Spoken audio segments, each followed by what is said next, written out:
അപ്പോൾ നമ്മൾ ഇന്നിപ്പോൾ ആദ്യത്തെ മന്ത്രിസഭാ യോഗം കഴിഞ്ഞു സത്യപ്രതിജ്ഞയ്ക്ക് ശേഷം. അപ്പോൾ തെരഞ്ഞെടുപ്പ് കാലത്ത് UDF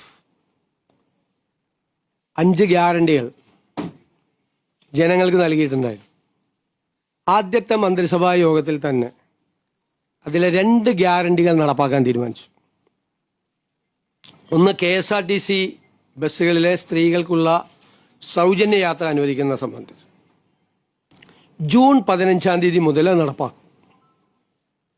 അതിൻ്റെ വിശദാംശങ്ങൾ പിന്നീട് പ്രഖ്യാപിക്കും. ജൂൺ 15 മുതൽ, അടുത്ത മാസം 15-ാം തീയതി മുതൽ KSRTC ബസ്സിലെ സ്ത്രീകളുടെ സൗജന്യ യാത്ര ആരംഭിക്കും. രണ്ടാമത്തെ കാര്യം, ഒരു വയോജനങ്ങൾക്കായുള്ള പ്രത്യേക വകുപ്പ് രൂപീകരിക്കും എന്ന് ഇന്ദിരാ ഗ്യാരണ്ടിയിലുണ്ടായിരുന്നു. നിങ്ങൾ കേൾക്കുമ്പോൾ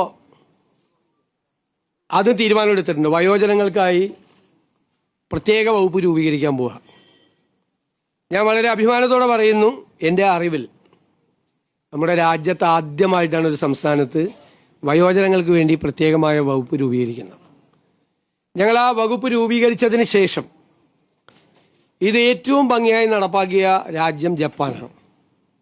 ഏറ്റവും ഭംഗിയായി വയോജനങ്ങളുടെ ഒരു ജീവിതം തന്നെ മാറ്റിമറിച്ച വിപ്ലവകരമായ ഒരു നടപടിയാണ് ജപ്പാനിലെ ഗവൺമെൻറ്റുകൾ സ്വീകരിച്ചത്. നമുക്കിപ്പോൾ എല്ലാം ചെയ്യാനുള്ള പരിമിതികൾ നമുക്കുണ്ട്, എങ്കിലും ആ മോഡൽ കൂടി പരിശോധിക്കും. അതിനുള്ള ഒരു നല്ല സ്റ്റഡി അടുത്ത 1-2 മാസത്തിനുള്ളിൽ പൂർത്തിയാക്കി കേരളത്തിലെ വയോജനങ്ങളെ, ഞാൻ കരുതുന്നത് ഒരു സമൂഹം പരിഷ്കൃതമാണോ അല്ലയോ എന്ന് പരിശോധിക്കാനുള്ള ഒരു അളവുകോൽ ആ സമൂഹത്തിലെ മുതിർന്ന ആളുകളോട് എങ്ങനെ പെരുമാറുന്നു എന്നതാണ്. അപ്പം നമുക്ക് കേരളം സിവിലൈസ്ഡ് സൊസൈറ്റിയാണ്, പരിഷ്കൃത സമൂഹമാണെന്ന് ലോകത്തോട് മുഴുവൻ വിളിച്ചു പറയണമെങ്കിൽ പ്രായമായവരുടെ അല്ലേ, അവരോട് ഏറ്റവും മാന്യമായി, അവരെ കരുതലോടുകൂടി, അവരെ ചേർത്ത് പിടിച്ചുകൊണ്ടുള്ള ഒരു സമീപനവും പദ്ധതികളും കേരളത്തിലുണ്ടാകണം ധാരാളമായി. ഒരു വകുപ്പ് രൂപീകരിച്ച് അവിടെ കുറേ സെക്രട്ടറിയും ഉദ്യോഗസ്ഥരും വയ്ക്കുന്ന അല്ല അതിൻ്റെ ഉദ്ദേശം. വലിയ ലക്ഷ്യങ്ങളാണ് അതിൻ്റെ അകത്തുള്ളത്.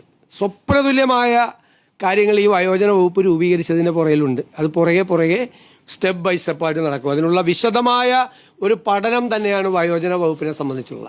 നമുക്ക് കേരളത്തിന് വലിയ താമസമില്ലാതെ ലോകത്തോട് മുഴുവൻ ഉറക്കെ വിളിച്ചു പറയാൻ പറ്റണം, ഞങ്ങളാണ്